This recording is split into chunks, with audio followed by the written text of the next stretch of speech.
Hello, my name is Nicole Carr, and on behalf of the ADDitude team, I'm pleased to welcome you to today's ADHD Experts presentation titled From Battles to Bonding, A Parent's Guide to Trading Defiance for Cooperation. Leading today's presentation is Dr. Jeffrey Bernstein.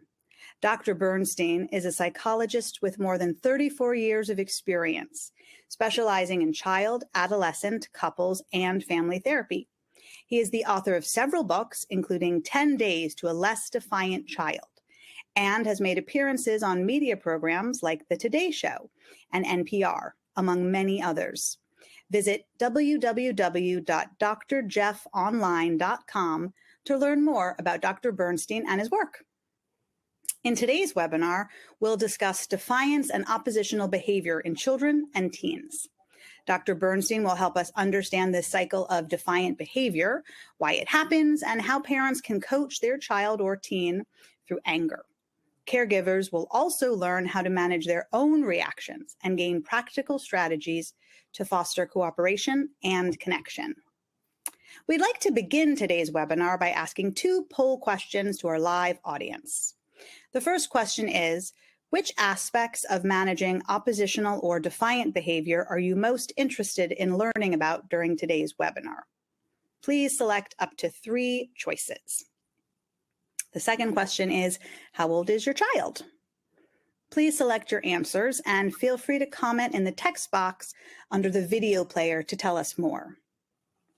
For answers to common webinar questions about slides, transcripts, and certificates of attendance, click on the FAQ tab of your webinar screen.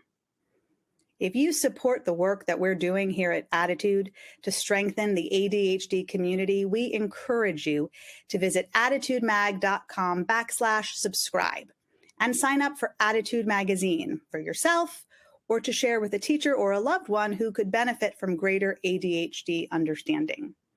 Click the magazine tab on your screen to learn more. Finally, the sponsor of this webinar is Brain Balance. When your child is struggling and you know they're capable of so much more, it can be overwhelming, especially when it feels like no one else sees their potential. But Brain Balance parents know better. They know better academic and mental health outcomes, and they know happier children. They also know they're surrounded by a community of supportive parents and Brain Balance staff who are ready to work together hand in hand to make a positive impact on their child's life. There's hope and a better way forward. Contact Brain Balance to get started. Scan the QR code on your screen to learn more or visit www.brainbalancecenters.com/ADDitude mag. ADDitude thanks our sponsors for supporting our webinars. Sponsorship has no influence on speaker selection or webinar content.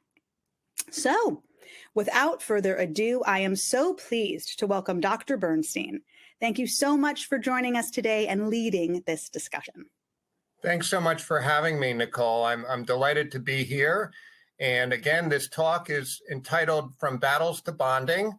And I am Dr. Jeffrey Bernstein. And as far as the quick slide here on conflict of interest, I'll let you review this as an audience. But bottom line is I've written some self-help books and some of the content is in this presentation.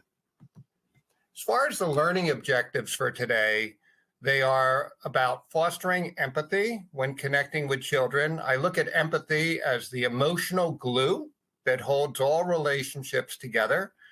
I've never had an adult child come into my office, for example, and say what messed up my childhood was that my parents took too much time to truly listen to me. When that happens, I'll probably quit.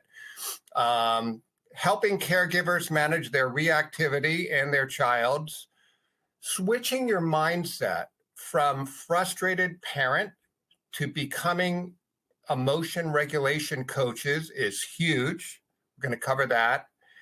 And considering defiant behavior in children of today in the context of the anxieties that we're currently living in, of climate change and societal and school violence. And then I'm going to give you a sampling of some of the cooperative connection building games that's in one of my recent books to foster openness, trust, and communication. I want to first start out, though, with a brief story. And this story goes back actually 25 years ago. And that was a really rough time for me. I'm going to be a little vulnerable here and share that my marriage of 10 years at that time was unraveling. My children were 3, 5, and 7. I was working full time at a hospital and really busy, overloaded, trying to build my practice as a child psychologist. Inwardly, I think I had a lot of feelings of frustration and anxiety, imposter syndrome. Still do at times, don't we all, right? And the crazy part was I was getting really good feedback from the families I was working with. I was with a group practice, and I was being sent a lot of the children and teens with ADHD and oppositional defiant disorder. And I was connecting, and the feedback was great. But inwardly, I just felt like a failure at times. I just felt like I supposed to have my life all together, and I didn't. What was wrong with me? Well, one day, my daughter, my oldest, Alyssa, who was 7 at the time, turned to me amidst one of my screaming tirades, I guess, and she said, "Dad, you help all these families and you help these kids, but you can't even manage us." And when I look back, what a gift that was. It wasn't easy to hear at the time, but she was right. And I kept willing myself to try to be less reactive. Turns out, by the way, all 3 of my kids, bingo, bingo, bingo, were later diagnosed with ADHD.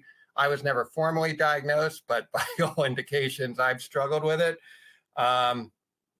And I was trying so hard, be less reactive, will myself, yell less, and be more patient. Nothing worked. Nothing was really helping me. And then there was this day that changed my life. And that's what I want to share right now. My kids at this point were 7, 9, and 11. And this one day, my kids are getting in the car, and my son, Sam, who's 9, shoves his sister, younger sister, Gabby, against the car. And I turned to him like a well-adjusted father and a great psychologist. And I said, "Sam, what are you doing? How dare you treat your sister like that? What have I taught you about?" I gave him a lecture. He gave me one of these, raspberries. They're in the car now. Sam's sitting next to Gabby in the back seat. And, again, 9 and 7. And I got my oldest, Alyssa, in the front seat. And the car feels like it's spinning. Like I haven't even left the driveway. I'm feeling like I'm spinning. And I turn to my son and I say, "You will apologize to her." And he looks at me and he says, "Make me." And at that point, I lived in an area. I'm in the Philadelphia suburbs, but it was bordering a rural area by cornfields. I had this fantasy of taking Sam out to a cornfield and teaching him a lesson. I was so frustrated. I'm sad to admit at one point I had even washed his mouth out with soap, if I'm really being straight up with all of you. Of course, it didn't work. And this day, this moment was so transformational. I was so frustrated. And somehow I just had the presence to think about moving myself to the top of the car, on the roof, looking down. So I removed my reactive self, at least some of it, and I observed. And I observed the kids who were struggling themselves, and I observed me from above. I looked down on the whole interaction. And when I did that, it slowed everything down. And I heard myself after Sam said, "Make me," I heard myself say, "Sam, I'm asking you please to apologize to your sister. I know you're better than this." And when I said that, I later realized that I was calm, firm, and non-controlling, which I think is the combination, at least one of the combinations, that really helps bypass not only the emotional reactivity of your child who's being defiant and reactive, but our own as parents. And of course, when I said that, my oldest in the front seat, Alyssa, turned to me and said, "Is that all you're going to do?" And I thought to myself, discipline is teaching, Punishment is presenting something negative and expecting a behavior change. And the punishment part wasn't working. I was timing them out all over the place and taking things away. And I get parents coming to me saying, Dr. Jeff, I took this away, I took that away, veins are bulging in their neck. What else can I take away? And I really think the answer is learning to be calm, firm, and non-controlling. And I wasn't attached to the result when I said that to Sam. But of course, there was a weird silence as I was driving. And about 5 minutes later, I heard my son turn to my daughter, to Gabby, and say, fine, sorry, Gabby.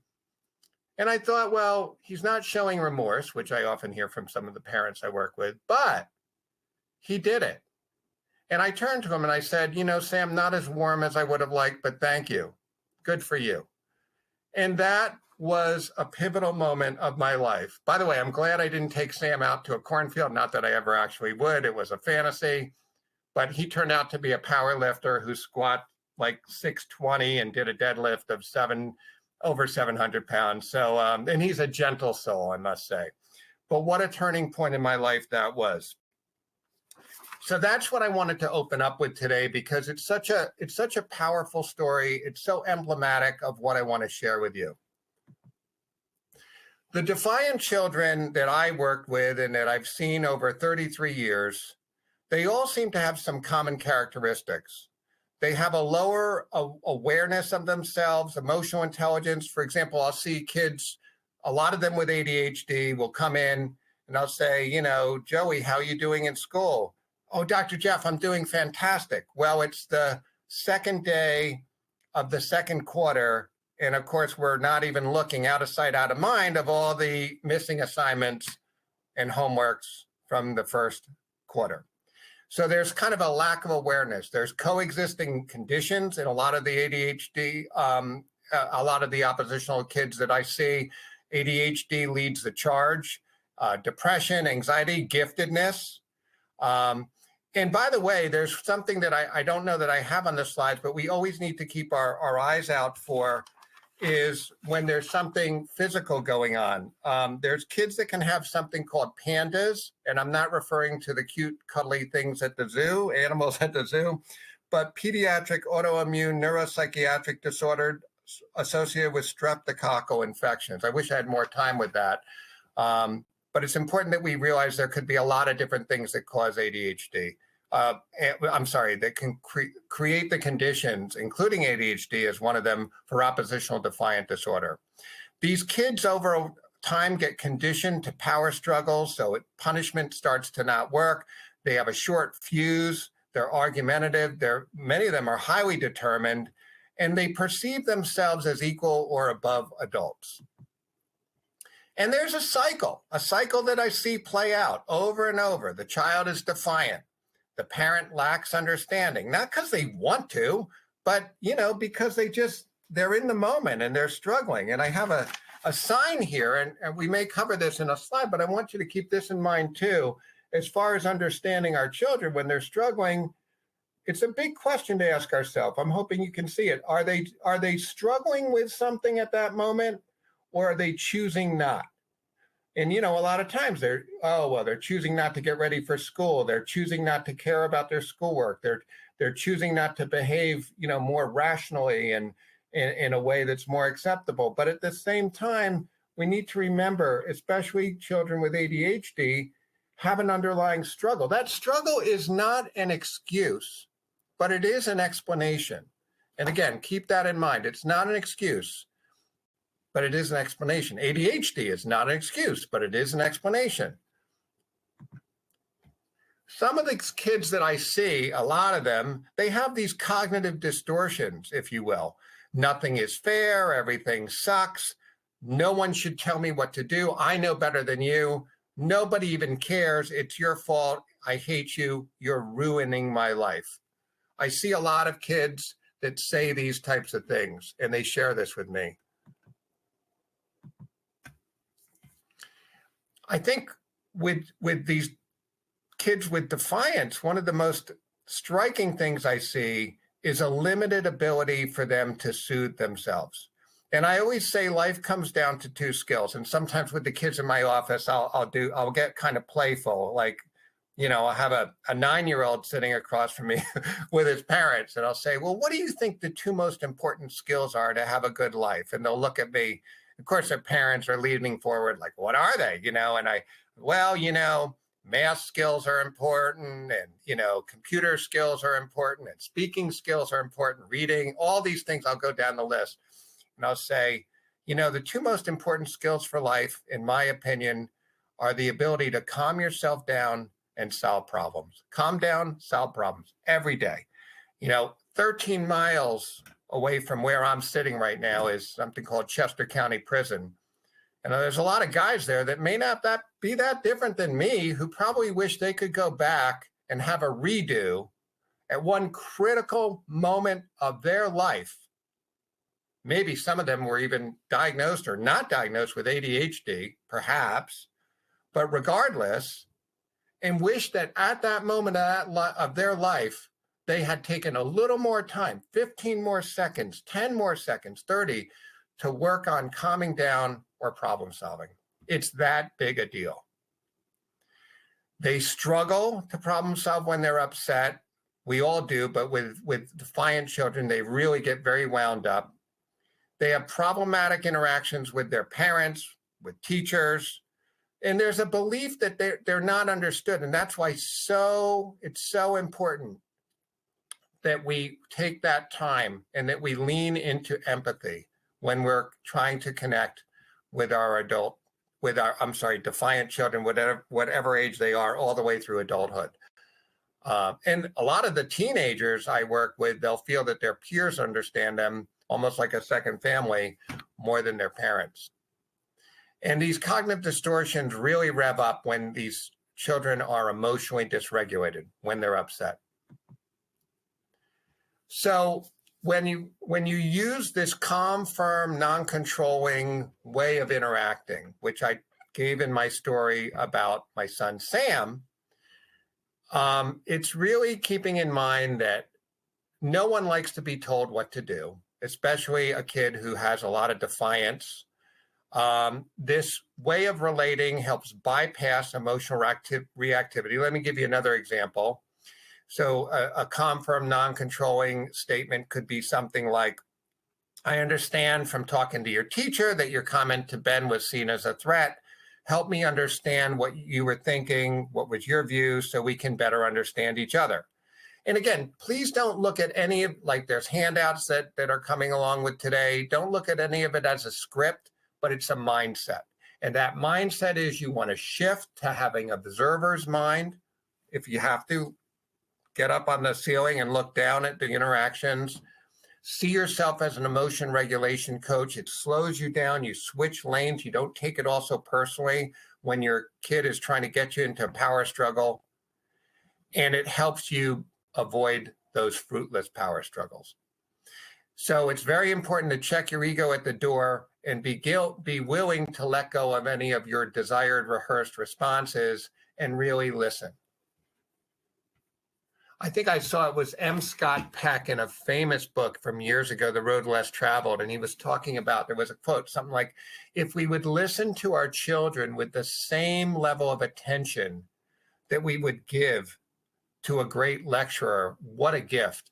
And think of how many times today that we're pulled in so many, these things, we're pulled in these phones, we're pulled in so many directions, and our kids are too, those that have them. So listening, oh my gosh, it's such a precious resource, really listening. It's really important to not fall into the trap of negative labels. I can't tell you how many parents come in and they're frustrated. I get it. Again, keep in mind that a lot of the children that come to me with oppositional defiant related issues, a lot of them have the ADHD diagnosis. Or they turn out to have it. Lazy versus a more adaptive, right? Not all-encompassing label of motivationally blocked. Underachiever versus not working up to their potential. Troublemaker versus they're troubled within. They don't care versus they're missing a sense of purpose. They have no remorse versus they're not feeling safe. or they're just not sensitive. As I gave, in that example, they're not showing remorse. They don't care. Well, maybe their defenses are up right now, and that's in the way. So we need to be able to give our kids, within reason, the benefit of the doubt. It's hard to imagine that any child, teen, adult child that's struggling wakes up in the morning and says, how can I deliberately sabotage my life just a little more and create more pain just because that's what my life's mission is? Like when you put it in that context, you come back to this sign of, struggle with versus choose not. It really kind of puts it in perspective when you ask yourself that question. Okay. So there's a lot of anger that goes on. It's a misunderstood emotion. My mother got me a book. My mom and dad got me a book back in 1978 by Carol Tavris. It was called Anger, the Misunderstood Emotion. It's just as misunderstood today. It's not a bad emotion necessarily. I mean, it's probably responsible for the TSA having checkpoints and stoplights on roads and stop signs and keep us safe. Someone was angry and they were constructive. But we tend to look at anger as this problematic emotion without understanding that it's a signal and that we need to look below the surface and see if anger is a surface emotion, what's underneath it. Sadness, shame, frustration, anxiety, to name a few. A lot of times when kids come in my office, what I'll do to help them understand what we're working on in terms of anger is I'll draw two firecrackers, two rectangles on a sheet of paper, vertical, and then I'll put a fuse on each one, and I'll have a short fuse and a longer fuse, and I'll try to give them this conceptual, pictorial, if you will, representation that, we're trying to get a longer fuse. Okay, you're still going to have things that bother you, but if you can have a longer fuse and learn how to think, and one way parents can influence that is by being calm, firm, and non-controlling. Some techniques that are helpful. I wish I had a lot more time to go through these in detail, but coming up with a safe word or phrase. I've had kids say grapefruit, banana when they're frustrated. Understanding that compromising is a win too. I see so many kids that come in, they're playing a game on the playground at school. I had one just the other day playing in a gaga ball pit, and he was so reactive, and he was so angry that, the ball didn't hit him, even though his peers said they did. And so this whole idea of winning and fairness is a big one, and really having conversations and helping them see how compromising is a form of winning. It's a way of connecting with others. Shrink the fireball. Again, one of your handouts today has about 57 different strategies that I found help over the years. I have kids look at these and give me feedback. You imagine that you have a fireball in your hand, you close your eyes, and you imagine a fireball of anger, and you imagine that you're shrinking it down, and it helps with calming down. There's another one. I don't know if I have it on this sheet or not. Yeah, it's down at the bottom of squeeze a lemon. I like that one too. In fact, I had a kid just a few weeks ago because I said, well, you have to use your imagination. Where are you going to get the lemons? And he said, I'll go to Lemon Land. So you go to Lemon Land, you grab a lemon and you squeeze the lemon. You imagine that you have a hole in the bottom of the lemon and you squeeze out the juice and you let it go. And then you talk about how when your hand gets tight and tense, your wrist follows, your arm follows, your whole body follows. And when you learn to tighten and then you learn to relax, it's a way of being able to identify those different states. And it helps kids have more awareness. When we can engage them physically and make them more mindful, that mind-body connection really helps.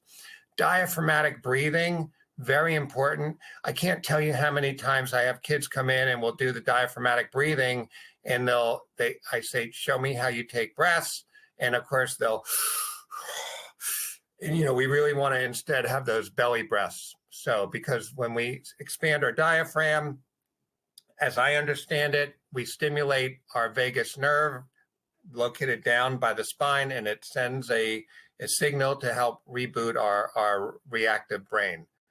Counting to 10 works really well because, again, we're bringing in a kind of computational task, and it slows things down. Stretching, again, I have a whole sheet with all these types of interventions. Walk away. I try to help kids. We'll do an exercise called unhelpful and helpful thoughts, where we work on getting rid of those shoulds and nevers and rigid thinking patterns, or at least trying to contain them. So what goes along with defiant behavior? Anxiety. It's often denied by kids that come in. Less today, but I still get a lot of kids swimming in that big river in Egypt called denial, that they have anxiety. But I think there's been so many efforts to kind of get mental health out of the closet and into the public, talking about it. So I think it's still there, but we need to do more work on kind of letting people know it's okay to have anxiety. It's how we manage it.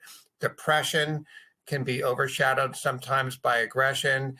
ADHD, learning differences lead to that struggle with versus choose not. Gifted kids I've seen often, it's hard to be super smart, maybe even smarter than some of the adults around you, and not get reactive. Imagine that. It's very, very hard. Parenting, family dynamics, and peer issues. All these can lead to go along with defiant behavior. With ADHD, up to 40% of defiant children, by some estimates, have defiant behavior. For these kids, it's hard to live in their own skin. It disrupts those two most important skills, which, in my opinion, for life, the ability to self-soothe or calm down and problem solve. And it's very important where you can to get schools outside, when you have the resources, to get psychoed evals, neuropsychs. With ADHD, neurology becomes psychology. A colleague of mine, Ari Tuckman, I don't know if that was his original quote. I've certainly heard him say it. It may be, but that's a very important quote to keep in mind, that, again, it leads to this idea that for a lot of these children they really have a bona fide struggle. Again, I want to keep this image alive for you. Struggle with versus choose not, because that really helps with the empathy. Okay. Anxiety is a very common problem. It seems it's ubiquitous these days. It affects 13% of children.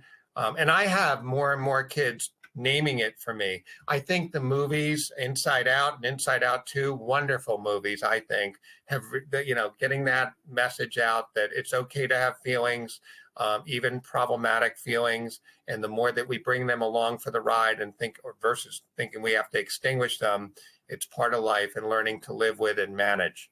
But anxiety is a really big driver of defiant behavior. I've seen kids lash out and do things with peers, with their parents, and then later talk to me about how scared they were, how shamed they were, how they felt so backed into a corner, and it's just their fears overtook them.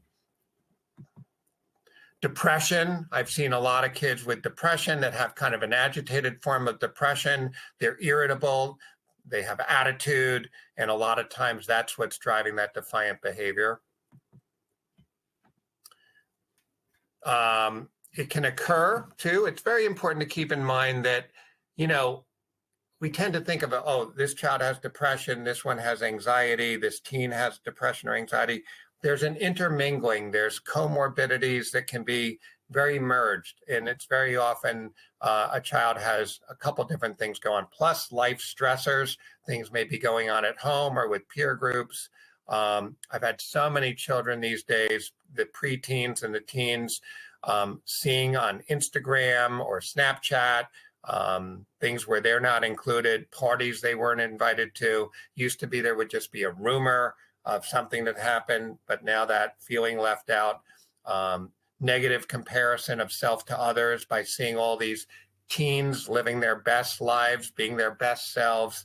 I see so much of this, and I see the number it's doing. So I'm throwing this into the mix as another part of the stew, if you will, that is simmering and boils up into defiant behavior. A lot of kids that I see are, in my opinion, overbooked. They're overscheduled. As a child psychologist, I'm competing, I'll use that word, when I go to schedule kids with soccer practices, drum lessons, piano lessons, scouts, religious activities, you name it. I think it's really good for kids to have structure, but I'm seeing a lot of kids that are very overscheduled. I think when the pandemic occurred, one of the problems was that a lot of kids were socially cut off and they lost a lot of their ability to socialize. At the same time, for a lot of kids, it slowed their lives down. So it's sort of a mixed bag. We all know that there's a lot of ripple effects from the pandemic on mental health. But now that we've been out of it for a while, I'm seeing, again, so many kids spread very thin in different directions, and a lot of very tired parents too. I think defiant children have a hard time prioritizing the demands of their responsibilities, particularly if they do have ADHD. We know that executive functioning is really problematic. And I like the metaphor, especially with the academic challenges with kids who have defiance, ADHD, of the distant elephant. You know, if you envision an elephant right now that's like, 100 yards away, a football field away, it's not going to nearly be as big. But when it's lumbering toward you, think book report, think presentation, and you haven't really prepared, and now all of a sudden you look up, it's overwhelming. And I think that's often the life of a lot of kids with ADHD and defiant behavior. We are so focused on pathology. So positive reinforcement, in my opinion, it's just so important. We need to not just think in terms of this anxiety disorder, depression, ADHD. They're wonderful labels. They help us conceptualize when medications are used. They're helpful. They're helpful in coming up with treatment plans. Totally on board. But what about positive psychology? Where is that in the mix? Are we really helping our children and teens identify their character strengths enough? Think of it this way. If you go out today and buy a blue Toyota Camry, I hope I won't get in trouble for mentioning a brand. I don't even own one, but I'm just using this as an example. Any kind of model, like a blue Toyota Camry, what are you going to see on the roads tomorrow? A blue Toyota Camry, right? Or a Nissan Sentra, we'll spread it out, blue one. Whatever your car is, make and model, the next few days you're going to see your newly acquired car, you're going to see other people driving. Why? Because it's top of mind. And in homes where children have a lot of defiant behavior and reactivity, I think everybody's so beat up and worn down that we start to look at only the negatives, the problems. We start to anticipate them. And the more that we can help our children and teens see the positive exceptions to the rule, like Sam, in that example I gave at the beginning, my son, he was able to downshift and apologize to his sister. And by the way, later in that weekend, his younger sister came up to him and was provoking him, and he cocked a fist, and I said, Sam, please, and he let it go. That was a win. And I was looking for wins.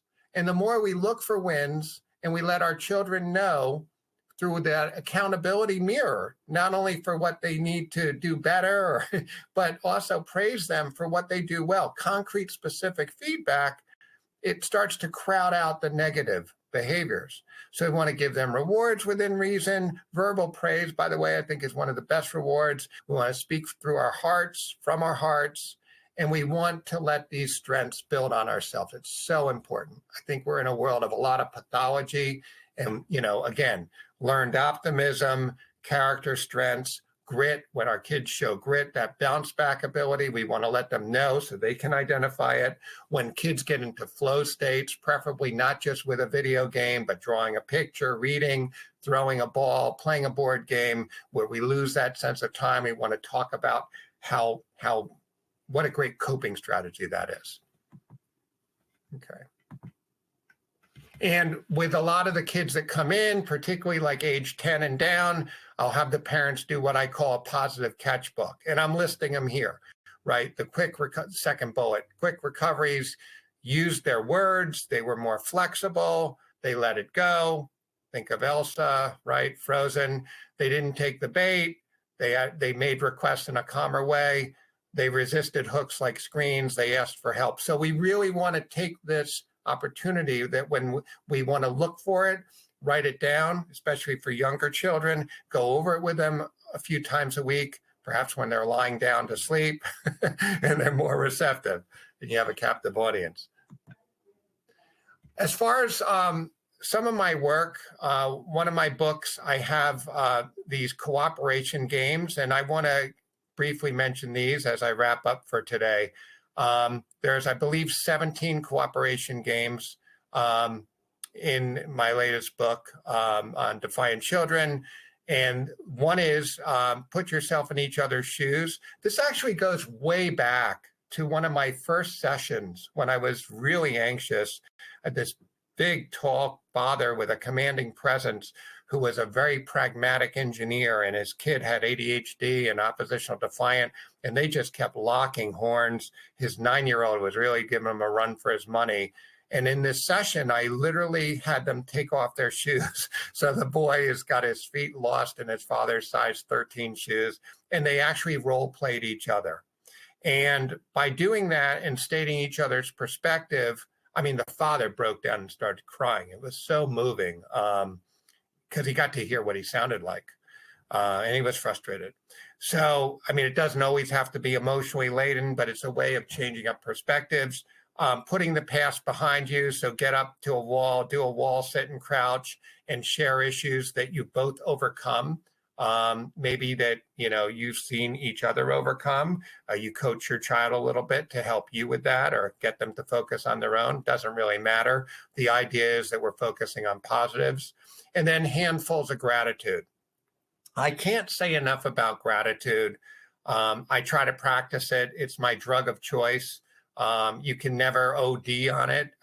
Gratitude is a wonderful way. It's hard to be grateful and be miserable at the same time. So in this particular game, standing on one leg, secure yourself with a wall. I don't want anybody coming after me. And state what you're grateful for with each finger in the air, and then make a fist. And you're not using your fist to punch each other. So on that note, I believe we've gone through the slides. I want to end with that it's very important to lead with empathy, as I've tried to stress. B, when you feel in the lane, locked in the lane and stuck in the traffic jam of frustrated parents, switch over to be the emotion regulation coach. Stay calm, firm, and non-controlling. Again, the handouts, there's a handout that talks about that, gives a lot of good prompts and ways to practice. Infuse encouragement, keep innovating, and build on those successes. Wonderful. Thank you so much, Dr. Bernstein, for such an insightful presentation. That was wonderful. So for our live viewers, please note you can access Dr. Bernstein's handouts by clicking on the Event Resources tab of your screen.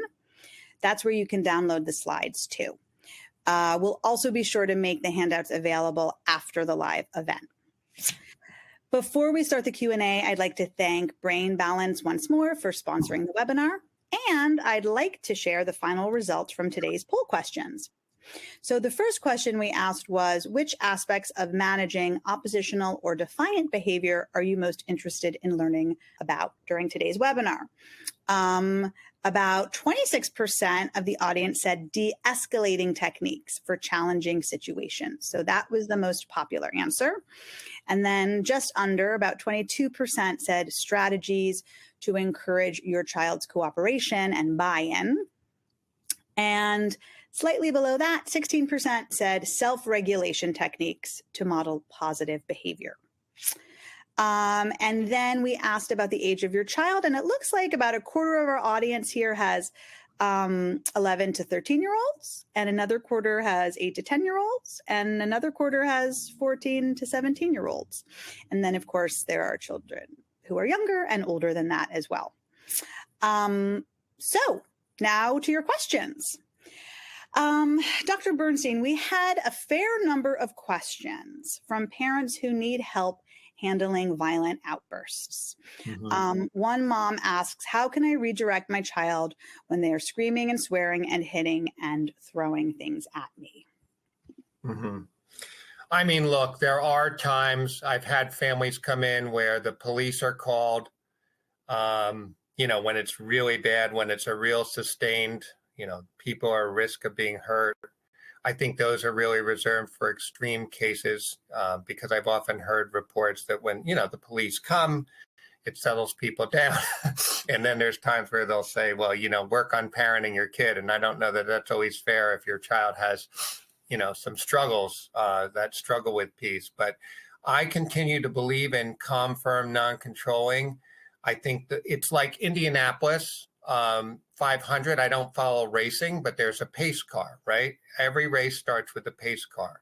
And when the parents can do their best to not unwittingly fuel the child by staying calm, firm, and non-controlling, leading with empathy, it really helps cool down that amygdala, okay, that reacting brain. I see you're really upset.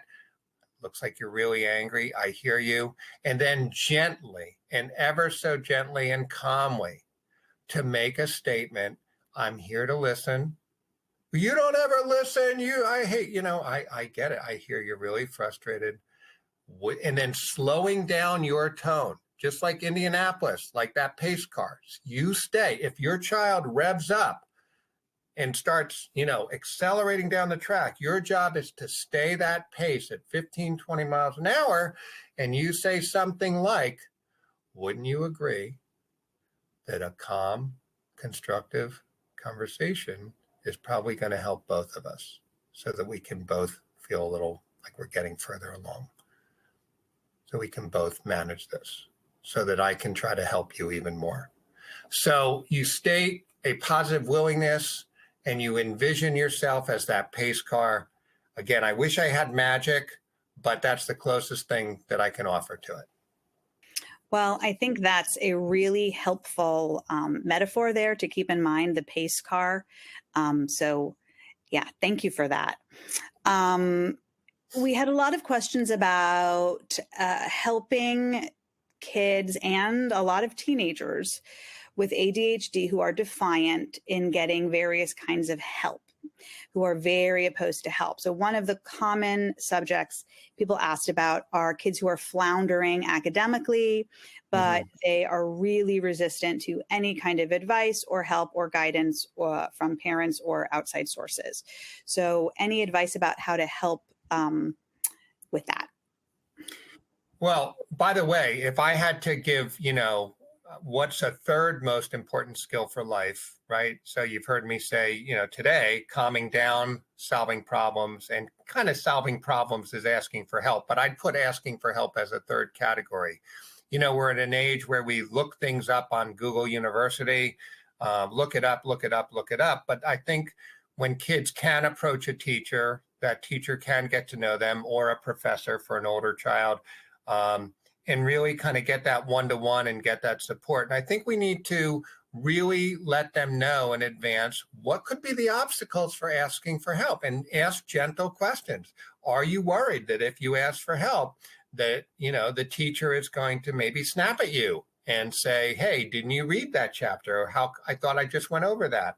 Is that and you're not saying that that's necessarily going to happen, but, if the child is not giving you anything, then throw some spaghetti on their wall, on their refrigerator, wet spaghetti, and see what sticks. So it might be, are you worried that the teacher will have a negative reaction? Are you worried that your friends could find out and you would feel less than? Are you worried that, you're letting me down as your parent, us down as your parent? And, try to name it. And the more you name it, I know this is going to sound corny, but the more you may tame it. Name it to tame it. So name these kind of opposing, resistant forces, normalize them. Say, hey, look, it's hard. It's hard to ask for help for a lot of people. I get it.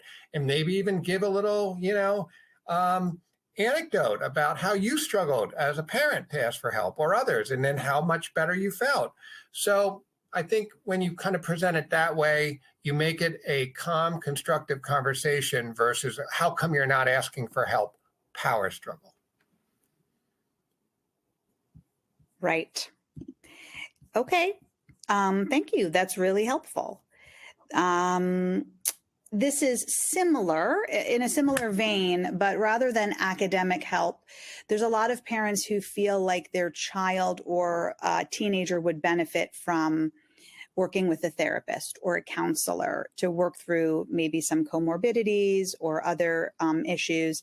But again, their child or teen is very opposed to this idea. Is there a way to, convince them? Or will these kind of endeavors meet a lot of resistance? What's a useful angle of approach you can recommend? Every once in a while, and it's very rare, a parent will pull up to my office and the kid won't get out of the car. It's rare. I mean, most of the people that come here, the kids are willing to be here. But first thing is, when you tell your child that you're going to go to talk to somebody, please don't say, we're taking you to a doctor or we're taking you to a therapist. I think a really good approach is a collaborative approach. And if I had another word that I would want everybody to consider for today, when you feel stuck in your role trying to help and guide kids that are reactive and defiant, it would be collaborative. So it might be like, there's some things we're doing well, things I'm doing well as your mom, as your dad, and there's things that I think we could do better. And we'd like to go talk to somebody. And if you don't want to talk, that's fine. You can just sit there, bring your phone. This is how I would present it. I'm not saying this is right, but, and I've had so many times where parents will come in and just even doing that, the kids are much more open to it. And then if a child, doesn't want to talk, then I'll just talk about them in a respectful way to their parents while they're sitting there. And it's amazing, right? So many kids, once their parents are talking to them, will start talking. So that's really important. And for the heavy lifting, by the way, for the kids that are really resistant, here is, I don't know if you all can see Rocky down there, but that's Rocky, my dog. That's my little counseling area, but that's Rocky. And he provides a very affirming, calm vibe as well. But on a serious note, I think the more you make it collaborative, the less you pathologize it, the less you make it a tense type thing and make it, this is what families do. And I mean, I don't lie. I am a child psychologist, but I'd say, I'm also a coach, and make it more of a coaching model, emphasized positive psychology model versus we're going in for you to get fixed. Yes, that's great advice. A small, but seems like very important shift in the approach. Some of our viewers are like the idea of a safe word, but want some more details about how exactly to employ that. What happens when your child says that safe word? What's happens next? I think at that point, you can try different things. It depends on the age of the child and the personality of the child. I think the go-to intervention at that point, if the child says the face word, or sometimes it can even be a gesture. I know they do these in classrooms. It could be a certain, type of hand signal, touching the ear, touching the forehead, or it could be a safe word like banana or grapefruit. And then at that point, I think the best way for it is take a break. It's a time to take a break. Younger children sometimes benefit from having a calm down corner in the house. It could be a desk in the living room or off in the den if you have a den, or some separate little area where they can color, they can draw, tons of fidgets, and just kind of have a time to chill out. So I think a safe word primarily linked to take a break is a way, but it's easier to use that safe word instead of asking kids to say, I need to take a break or I need a break, which is another thing to work up to too. Or wouldn't you agree that it's good right now? We're both upset. Let's take a break. So I think that's that's what I would do. Let me add one other point to that. I think when parents are frustrated, and this is on the handout, on the Soundbites handout, being able to say something to coach your child through modeling. You know, Sarah, there's a part of me right now that wants to yell or keep yelling and ground you and take this away. But, you know, I don't think that's going to help you or me. How about we take a break? I think I'm not answering, I'm leaving the idea of a safe word, but I'm also moving to that as parents, we want to model to our kids problem solving in real time and calming down in real time and making a better choice in real time. And I think that's a really good thing to teach them as well. But the safe word can help us get there. So building on that, we have a question from a parent who says, my child and I both have ADHD. How do I help my defiant ADHD child without losing myself into the abyss of ADHD deregulation? So obviously a lot of the techniques that you've already described are going to apply, but are there any specific considerations that come to mind in your work for parents who are dysregulated with ADHD, dealing with also very defiant children? Any words of advice you can offer to that situation? I mean, with my own children, and it hasn't been totally sunshine and rainbows. I mean, I'm grateful to say that I have a close relationship with all three, but you know, there's still challenging times. Our emotions can get the best of us. There's things that come up. There's misunderstandings, right? We're all human. But I think one of the things that parents can do is reflect on their victories. You know, I was really detailing this, you know, when I hit that slide on the importance of letting our kids know when they're making good choices. I think, you know, there were times I would keep like on my notes app on my phone or a list of, hey, you know, situations that I felt like I handled pretty well with the kids, where I started to go south and I righted my own ship. And I think the more that parents, especially, you know, if you have ADHD and you're scared that you're not going to be able to regulate and you're going to go down that abyss, I like that word, how about identify your successes and build on them? I think that'll raise your confidence. I think that'll help you going forward. So that's, to me, is in addition to, of course, taking deep breaths, using the sound bites on the handout, entitled sound bites. I think that's how I would address it. And look, I mean, then there's more, you know, complicated cases where somebody may benefit from perhaps getting evaluated for medication or making changes in their life if they are in a relationship that's really toxic and problematic. So I don't want to oversimplify the answer, but I can't see a downside to trying to record as parents when we're actually making good choices and regulating our own emotions and feeling good about it to allow ourselves to get recharged and more optimistic. Absolutely. I love that idea. Some of our readers and viewers are asking about pathological demand avoidance. How do you distinguish between ODD versus pathological demand avoidance? Where does it fit in? And does it change these recommendations at all or not? Yeah, you know, the most ethical answer I can give you is I don't consider myself an expert on pathological demand avoidance. I've tried looking it up. I don't think it's a DSM-5, but I think, you know, like in a diagnostic manual of but I know it's a term that a lot of people have been using. I mean, I still think I've had kids that, you know, parents had said that they think this diagnosis fits of pathological demand avoidance, and the empathy and pointing out their strengths and basking in the victories has really helped. I've also had a lot of kids that fit this type of profile of pathological demand avoidance, where when, for example, when they're shutting down at school, when the parents can have the child meet with the teacher, with the parent there, particularly for younger children, even up till, you know, 12, 13, preteens, teens, and really kind of create a connection with this authority figure that they might feel intimidated by. I think that can help.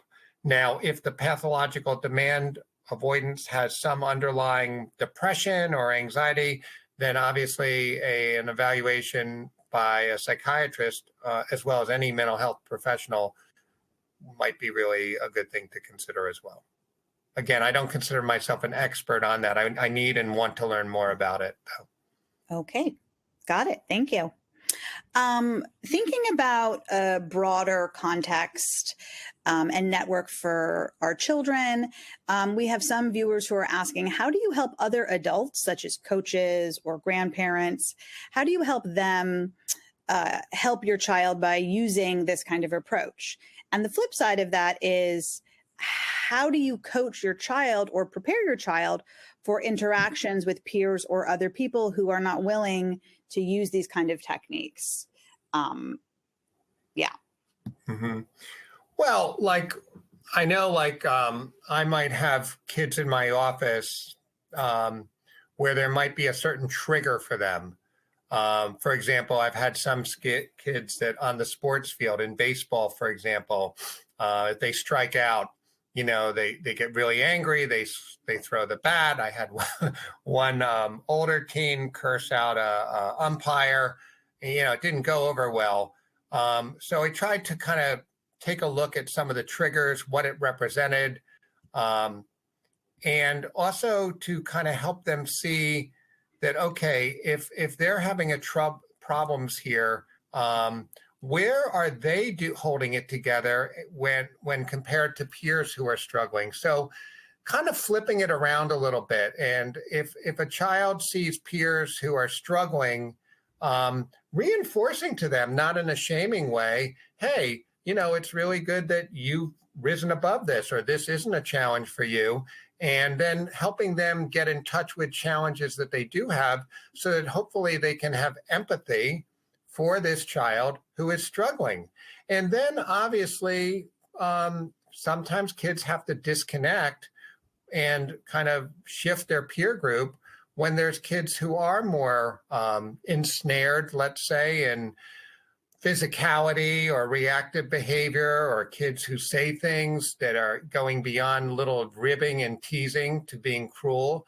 So really having really good conversations, I think, with your child about who they want to hang out with, what they're getting from these relationships, and teaching them that some people have different limitations that they're going through at different times.